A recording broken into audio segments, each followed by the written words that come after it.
Sebelum melanjutkan, jangan lupa subscribe dulu, terima kasih. Bab 182 Memikirkan Penguasa Neraka. Para penjaga berjubah hitam yang mengawasi halaman mendengar suara-suara di belakang mereka dan mereka berbalik untuk melihat. Mereka melihat pemuda itu memanjat pohon dengan tangan dan kakinya dan salah satu dari mereka berteriak, "Apa yang kau lakukan? Turunlah sekarang." Fek Jiu melirik mereka berdua dan berkata, "Kalian tetaplah pada posisi kalian dan jangan ikut campur dalam urusanku." "Kau." Pria berjubah hitam itu hendak menerjang maju ketika ia ditahan oleh pria di sampingnya. "Anak itu sangat menyebalkan.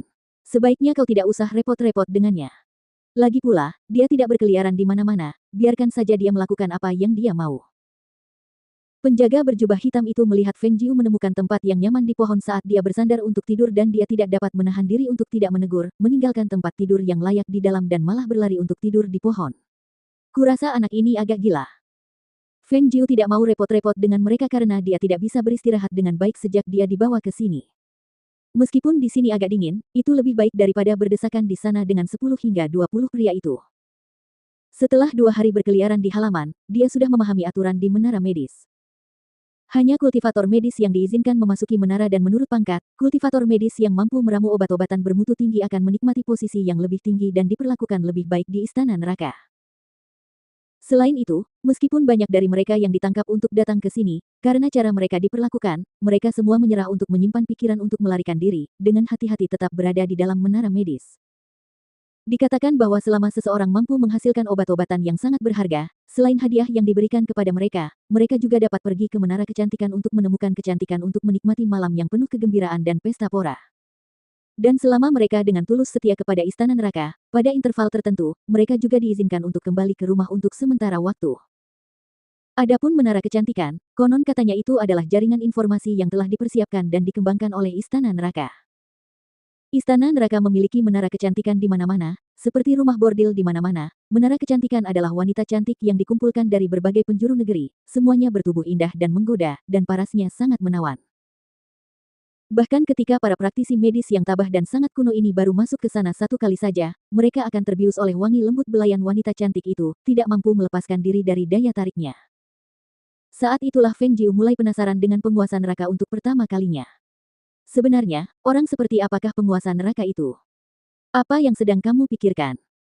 Suara rendah yang dalam dan sangat magnetis tiba-tiba terdengar di samping telinganya. Itu membuat Feng Jiu yang tenggelam dalam pikirannya sendiri menjawab tanpa berpikir saat dia berkata, "Aku berpikir seperti apa sebenarnya tuan neraka itu."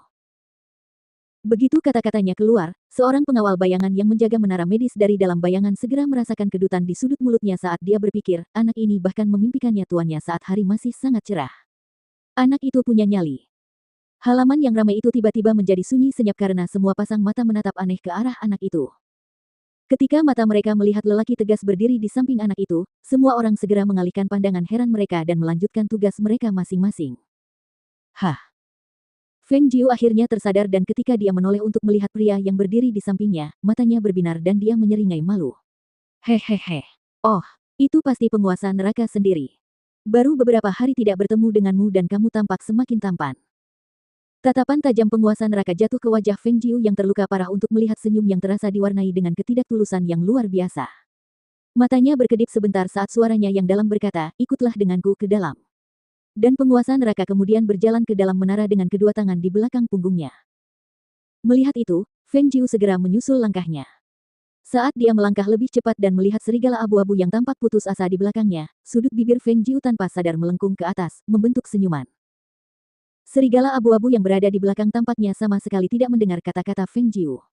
Ekspresi wajahnya tampak sangat bingung, matanya menyembunyikan kecemasan dan kekhawatiran. Di bawah matanya ada lingkaran hitam, wajahnya yang pucat agak jelek.